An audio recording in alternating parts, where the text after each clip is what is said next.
Hello everybody, my name is Rocco Papello and today I'm going to be talking about human trafficking.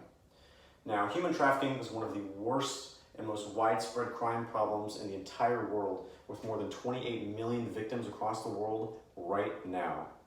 And some myths about human trafficking is that it's always going to happen in a creepy white van driving across the road in the middle of the night. It's not always what human trafficking looks like.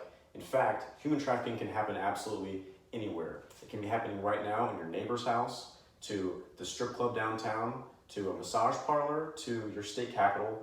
It's everywhere. So one of the biggest problems that we have fighting human trafficking currently is passing legislation that helps to fight human trafficking. And one of these major problems is that for years and years, the standard was not only do you punish the person who buys the human trafficking victim, but you also punish the victim as well. And that is a massive problem for recovery and just morally as well, because why would you punish the victim of a crime that they couldn't escape, that they were lured to be a part of? It wasn't their fault. Luckily, in the past year or so, Florida State has been working on passing legislation to end the punishment of the victim of human trafficking and to only punish the person buying the human trafficking. So during the year, there are a few times of year where human trafficking is at its peak. And these are on holidays and certain big events that happen annually. And the largest event, particularly in the United States and possibly the world, is actually the Super Bowl. A lot of people think it's Halloween. That's actually the second most bad day of the year for human trafficking, but number one is really the Super Bowl. And what shocks people when they hear that is that it really does throw away that whole idea of that human trafficking happens in this white van that's driving around creepily all day. What's really happening is during the Super Bowl, when there's all these crowds of people tailgating everywhere, everyone's walking around, everyone's outside, everyone's kids are vulnerable. And there's large crowds where traffickers can actually just walk down the street with these children and transport them where they need to go, drive away with children. And because there's so many people around, it's that hard to detect it. Unfortunately, our home county, Pasco County, is in fact one of the worst counties in the entire nation for human trafficking, specifically in Newport Richey is a terrible city for human trafficking. And just a few years ago, there was a huge human trafficking bust in Newport Richey. I believe that was in 2016, a huge breakthrough then.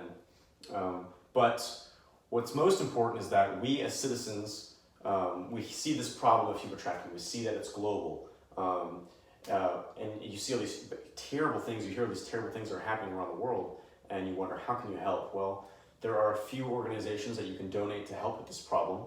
One of them is Operation Underground Railroad. It's not one of the biggest organizations, but they are effective and they're worldwide. The organization, not only is it a Christian organization, but it teams up with law enforcement all across the world to go in and rescue victims right then and there. It's a feet on the ground, active organization that goes in and just gets the captives out and gets them back to safety. Another organization is Polaris. This is the biggest human trafficking organization that fights human trafficking in the United States. It's like the national human trafficking organization that fights human trafficking. And then another organization that is a little bit more close by to where we live in Tampa, Florida, is the No More Foundation. The No More Foundation, I've actually volunteered with them numerous times. My father is on the board of No More. No More works to help young girls and girls who are rescued from human trafficking. It helps them to recover.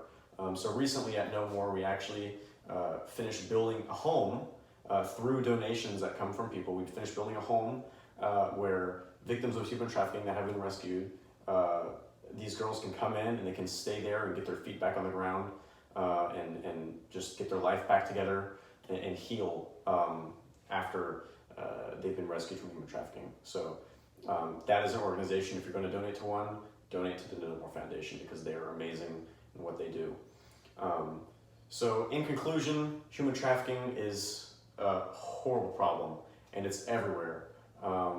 But we know that it is possible to, maybe not to stop it completely, but it is possible to help the victims recover, and it's possible to slow it down. So thank everyone for listening, and that's it.